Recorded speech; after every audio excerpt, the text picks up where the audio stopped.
Et si tout ce qu'on croyait savoir sur la faim était à l'envers?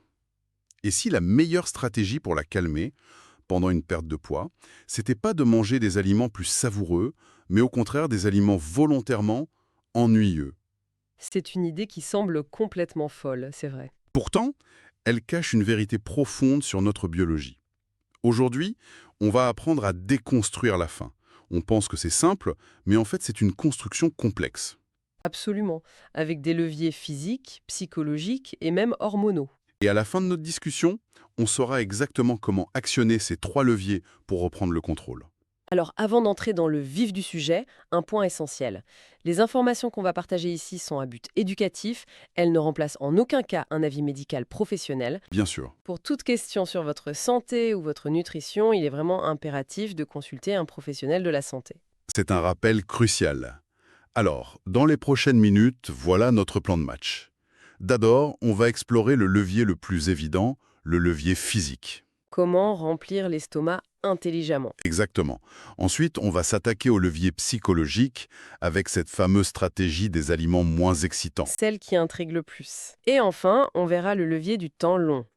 Comment utiliser un nutriment souvent diabolisé, les matières grasses, pour prolonger la satiété. Prêt à plonger? D'accord, commençons par la base. Le levier physique. L'idée semble simple, manger des aliments qui prennent de la place. C'est la partie mécanique de la satiété. C'est ça. Mais j'imagine que c'est pas juste une question de manger une montagne de salade. Comment ça marche concrètement sans que ça devienne triste? C'est une excellente question. Parce que personne ne veut manger que de la laitue, évidemment. Le concept clé ici, c'est ce que les sources appellent le ratio de réduction de la faim par rapport aux calories. D'accord, ça sonne un peu technique. En clair, on cherche les aliments qui donnent le plus grand sentiment de satiété pour le plus petit nombre de calories. C'est une stratégie d'efficacité. Ah oui. Votre estomac a des capteurs d'étirement. Quand il se remplit, ces capteurs envoient un message au cerveau qui dit «Eh, le réservoir est plein, on peut couper l'arrivée d'essence». Notre but, c'est d'activer ce signal le plus vite et le plus fort possible. Et quels sont les champions de cette catégorie? Ceux qui appuient le plus fort sur ce bouton stop. Alors, les sources sont très claires là-dessus. En première ligne, on a les légumes non féculents. Les classiques. Oui, on parle des asperges, du brocoli, des carottes, des épinards. Ils sont gorgés d'eau et de fibres, ce qui crée un volume énorme pour très peu de calories. C'est la base de l'assiette. OK? Ensuite, on a certains fruits frais, comme les pommes ou les baies, qui ajoutent aussi des fibres. Ça, c'est pour le volume immédiat. Mais qu'en est-il de la durée? Parce que parfois, on mange une grosse salade et une heure plus tard, la faim revient. C'est là qu'intervient le deuxième pilier de cette stratégie physique. Les protéines très maigres. D'accord. Les sources insistent beaucoup sur les blancs d'œufs, le blanc de poulet ou de dinde, le poisson blanc, et aussi le yaourt grec. Pourquoi les protéines sont si importantes pour la durée? Parce qu'elles sont plus complexes à digérer, elles restent plus longtemps dans le système digestif, ce qui prolonge la sensation de satiété. Mais c'est pas tout. Leur effet est aussi hormonal. Hormonaux. C'est-à-dire? Quand on mange des protéines, notre corps libère des hormones de la satiété. Des messagers qui courent de l'estomac au cerveau pour crier «Mission accomplie, le colis est livré, on peut fermer l'entrepôt». J'aime bien l'image. Et les protéines sont particulièrement efficaces pour envoyer ces messagers en grand nombre. C'est pour ça qu'un petit déjeuner riche en protéines aide à tenir jusqu'au déjeuner sans grignoter. D'accord, donc on a rempli l'estomac physiquement avec le volume et on a envoyé les messagers hormonaux. C'est la partie mécanique. Exactement. Mais on sait tous que la faim, c'est pas que dans le ventre, c'est aussi beaucoup dans la tête. On a tous vécu ça, hein. On est plein, mais il y a toujours une petite place pour le dessert. Ah, la fameuse faim hédonique. C'est là que l'idée la plus déroutante de nos sources entre en jeu. C'est ici que ça devient vraiment contre-intuitif. L'idée que, quand la faim est la plus forte, il faudrait se tourner vers des aliments moins bons. Moins savoureux, oui. Sérieusement, on passe notre temps à chercher des recettes diététiques qui ont du goût pour tenir, et là on nous dit de manger du poulet bouilli. J'ai du mal à voir comment c'est tenable. N'est-ce pas la porte ouverte à la frustration? Votre scepticisme est parfaitement logique, et c'est la réaction de la plupart des gens. Mais cette stratégie repose sur une distinction cruciale. La différence entre la faim physiologique et la faim hédonique. Le besoin contre l'envie, en somme. C'est ça. La faim physiologique, c'est le besoin réel d'énergie de votre corps. Un signal qui dit « j'ai besoin de carburant ».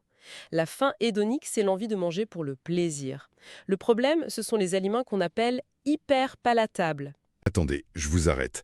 Quand on parle d'aliments hyper palatables, on parle juste de junk food évidente, comme les chips, ou ça peut être plus sournois. C'est une excellente remarque. C'est beaucoup plus sournois. Un aliment hyper palatable, c'est un produit conçu en laboratoire pour atteindre ce que l'industrie appelle le bliss point, le point de félicité. Le point de félicité. C'est une combinaison calculée de sel, de sucre et de gras qui court-circuite complètement nos signaux de satiété. Ça active les circuits de la récompense dans le cerveau de manière si intense que ça pousse à manger bien au-delà de la faim réelle. C'est le fameux effet on ne peut pas en manger qu'un seul. Le plaisir du goût prend le dessus sur le besoin du corps. C'est un piratage de notre cerveau, oui. Et la stratégie proposée est une forme de contre-piratage. Il ne s'agit pas de manger des choses sans goût tout le temps, ce serait intenable, il s'agit d'avoir un plan d'urgence. Un aliment outil, voilà. Quand vous sentez une fringale monter à 16 heures, au lieu de vous jeter sur le cookie qui va déclencher une cascade de désirs, vous optez pour un de ces outils. Les sources donnent des exemples très simples, 2 œufs durs, un bol de flocons d'avoine nature. Donc l'idée, c'est que ces aliments calment la faim physique, mais ils sont assez ennuyeux pour ne pas déclencher la faim de plaisir. Précisément, vous mangez vos 2 œufs durs, la faim physiologique disparaît, mais il n'y a pas cette petite voix qui murmure « encore un », juste pour le plaisir. Vous satisfaites le besoin sans allumer le désir. Pris que le cookie ne calmait pas sa faim, il la nourrissait. C'est une façon très puissante de voir les choses. Séparer la nutrition du divertissement. Tout à fait. On a donc géré le signal de l'estomac et calmé les envies du cerveau. Mais il reste un troisième acteur, le temps. Comment faire pour que cette satiété dure? C'est là qu'un nutriment souvent mal aimé entre en scène. On en arrive donc aux matières grasses. Et là, on touche à un paradoxe.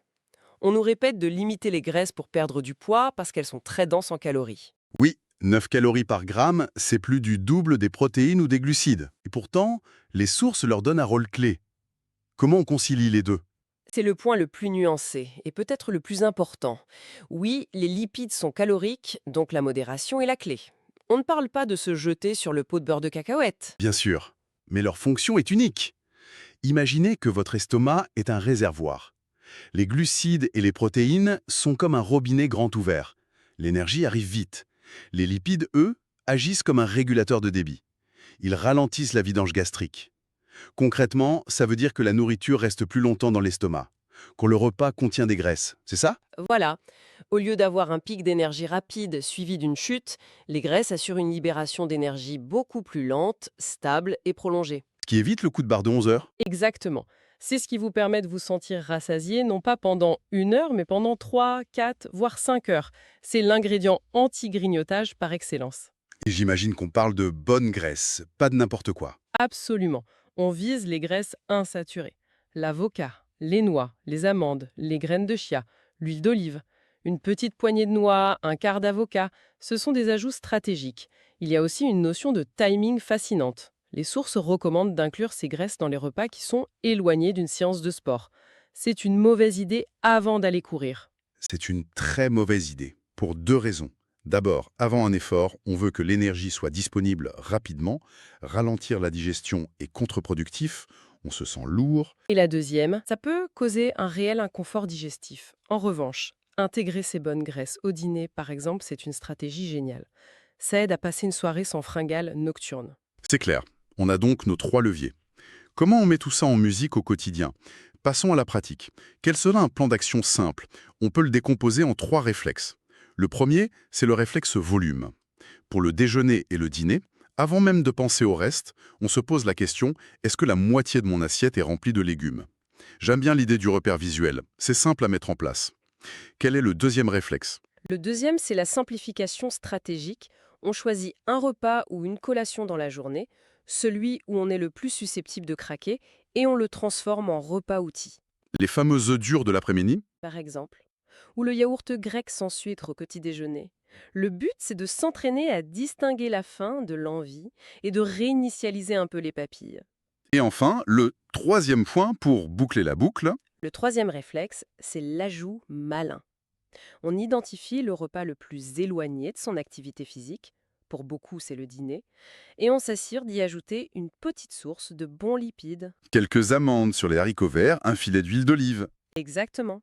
C'est votre assurance antifringale pour la soirée. C'est un plan d'action très concret. Volume, simplification et l'ajout malin. Pour résumer, on a vu que la gestion de la faim, c'est pas une bataille sur un seul front, mais une stratégie à 3 volets. Oui. Premièrement, on actionne le levier physique avec le volume des légumes et la puissance des protéines. Deuxièmement, on gère le levier psychologique en désarmant les fringales avec des aliments outils. Et troisièmement, on joue avec le temps grâce aux bonnes graisses. La question à se poser est donc la suivante. Parmi ces 3 leviers, le physique, le psychologique et celui du temps, lequel semble le plus négligé dans ses propres habitudes? C'est une bonne question. Est-ce le manque de volume, la confusion entre faim et envie, ou ces repas qui ne tiennent tout simplement pas la distance? Identifier son maillon faible est sans doute la première étape. Finalement, ça nous amène à une réflexion plus profonde. La faim n'est pas seulement un signal biologique, c'est aussi une construction psychologique façonnée par nos habitudes, nos émotions. Apprendre à différencier la faim réelle, le besoin d'énergie du corps, de l'envie de manger, qui est souvent une réponse à l'ennui ou au stress, c'est peut-être la compétence la plus importante et la plus libératrice à développer.